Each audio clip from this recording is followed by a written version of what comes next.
Hello and welcome to another Nikke video. Scarlet Blackshadow's kit has officially been released and I'm going to discuss it. Please leave a like and a sub and I hope you enjoy the video. Alright, this is Scarlet Blackshadow. She's part of the Goddess Squad.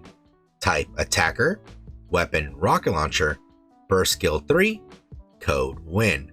Her Skill 1 is a passive called Fleetly Fading Breakthrough. Activates when attacking with full charge.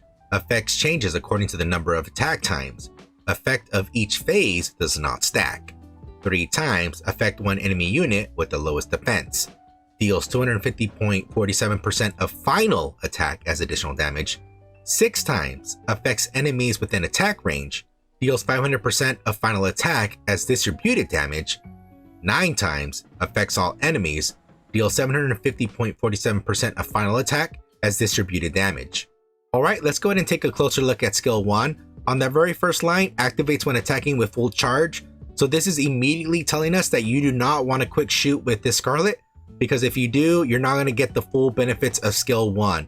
Luckily, her charge time is extremely short. I believe it's the shortest of all the Nikkes in the game, with the charge time being of 0.3 seconds. Usually the charge time is way more than 0.3 seconds for most of the units, so she will have no problem dealing those full charge shots. And continuing looking at the first line, also skill 1, it does not matter if you land the attack or not. The skill is only going to require you just to shoot a full charge shot, so it really doesn't matter if you land or not. Obviously, it is better if you do happen to land the shot so you can get more damage. If you happen to miss, or if the enemy goes off screen, you can just go ahead and let a shot off so you could go ahead and keep building towards the phases. Alright, now looking at the first phase where it says 3 times, for this, it doesn't matter where they are in the screen. This is going to go and affect the enemy with the lowest defense. There are some bosses in the game that do not have any adds whatsoever. Nihilister, Stormbringer, for example. Unfortunately, there are other bosses that do have adds as well. For example, Mother Whale. So it really depends on what boss you're fighting when you're going to use this Scarlet, because if they do happen to have adds, unfortunately, the first phase is only going to affect the adds and it's not going to affect the boss. And also as well, please keep in mind for any of the projectiles, for example, the train, those missiles will also count as an enemy unit as well. So please do keep that in mind. Alright, now let's go ahead and look at the second phase where it says 6 times. Where it says affects enemies within attack range. How this works is pretty much like a mini AoE. So this is only going to be attacking enemies that are really close to Scarlet. So for those enemies or bosses that are really far away from the team when you're fighting them, for example Stormbringer, unfortunately this second phase will have no effect to those type of enemies. Of course, any other units that are within a close range to Scarlet will be affected by this second phase. But you do have to remember it is distributed damage. So even though it does say 500% of final attack, if there is more enemies there, then unfortunately everyone's going to get a cut of the pie there. So like let's say for example there's 10 raptures really close to Scarlet, then instead of doing 500%, it's pretty much going to do 50% to each enemy there. Please do keep that in mind. Alright, now looking at the third phase with 9 times.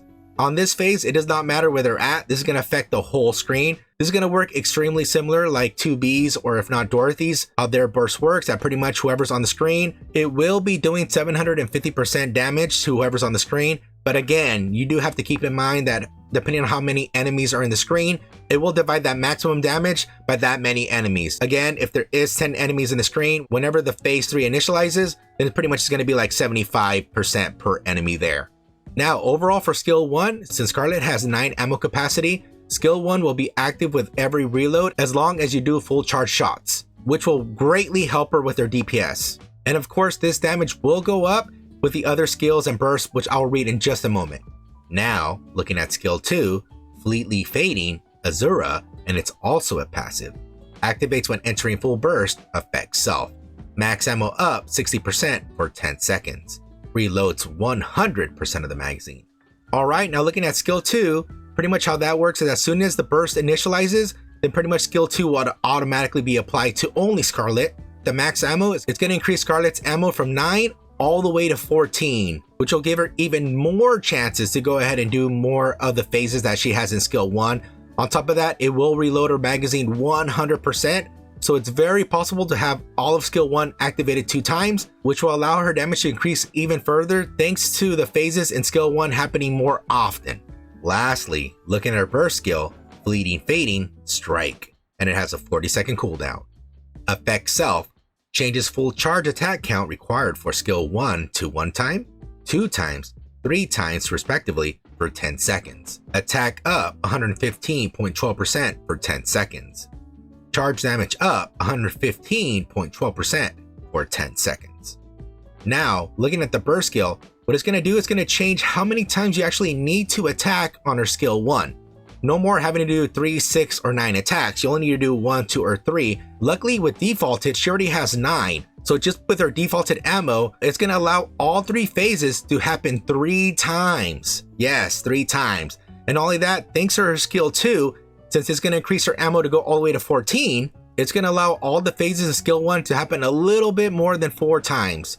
And of course, this is only for 10 seconds, but since she actually attacks very fast, she'll be able to take advantage of this burst at least 2 or 3 times before it goes away. Now, looking at the next line, with the attack up going 115.12% for 10 seconds, not only is it going to boost up her regular stats, it's also going to increase the damage of all of her skill 1, since all of skill 1 has final attack. And what final attack does, it pretty much applies any buffs you receive during the battle into skill 1 as well. So all the buff stats will be applied to the damage calculation as well. And on the last line, charge damage up 150.12%, which will allow her to dish out even more damage as well. Of course, if you're able to land core hits with it as well, you'll be even doing even more damage than usual with her burst. So looking at the actual numbers with the attack up added to her stats, so instead of her dealing 57.25% of attack as damage, it would actually be 172.41% of attack as damage.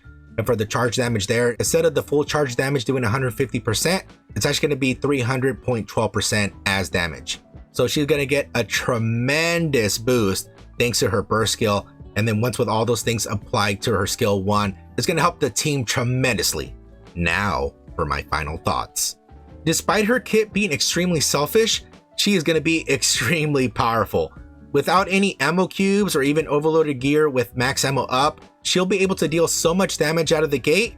And once you add the ammo up, she'll be able to dish out so much damage extremely quickly, thanks to having so much ammo that she's able to activate those phases more often. On top of the skill 2, giving her max ammo up and reloading 100% of the magazine, that'll help tremendously to keep those phases active. Because this Scarlet has an AoE pretty much every 9 attacks. And if you happen to burst, then she gets even better because she's able to do it every 3 attacks. In terms if you should actually pull for her or not, I would say she is a definite pull. From everything that I'm looking at here, she's going to be a very strong Nikke. And in my opinion, she could be a very possible top 5 Nikke very easily here. Of course, we will have to do testing in order to see how we can fully utilize her. And since she's a rocket launcher unit, most likely her burst fill gauge rate is going to be a little bit higher than usual than the other units. Of course, we will have to wait for her to be out in order to fully test that. I know a lot of people were worried if this Scarlet was going to have the same pause animation how A2 is, since A2 is the only sword user that is also a rocket launcher unit. But luckily this Scarlet does not have that problem. She shoots very, very fast. But even then, you're going to want to use a full charge shot with Scarlet since she gets the most benefits that way. Also looking at some possible options they could put on her as the team there, you're going to want a Nikke that's going to reduce the burst cooldown timer, since you're going to want to burst as often as possible with Scarlet. Not only that, but to maybe also up the charge speed and also charge damage. That's actually going to help her quite a bit. Not so much the charge speed, since her charge time is already very, very small at 0.3 seconds, but that it will help her full charge damage. And as for the reload time, it might be better to put a reload cube. You might want to refrain from teaming up Privity with the Scarlet. Despite reducing the reload time, it's also going to reduce the ammo count, which that is not what you want to do with the Scarlet. You want to have as much ammo as you can, since you want to have those phases active as often as possible. Of course, once she's fully out, we can go ahead and see what teams work best with Scarlet, and then everyone else could give their thoughts as well. Other than that, I would really like to know your thoughts. Do you actually think this Scarlet was going to be a rocket launcher unit? Are you going to be pulling for this Scarlet as well? Do you have enough resources to pull her? I know there was a lot of people that pulled for the Christmas units, and they did not expect that this Scarlet was going to come out so soon. On top of that, Modernia is coming out as well. Have you decided on which one of the two are you going to be pulling on? Alright, hopefully you enjoyed the video. If you did, I would really appreciate a thumbs up. I'm Scrublord, and I'll see you on the next one.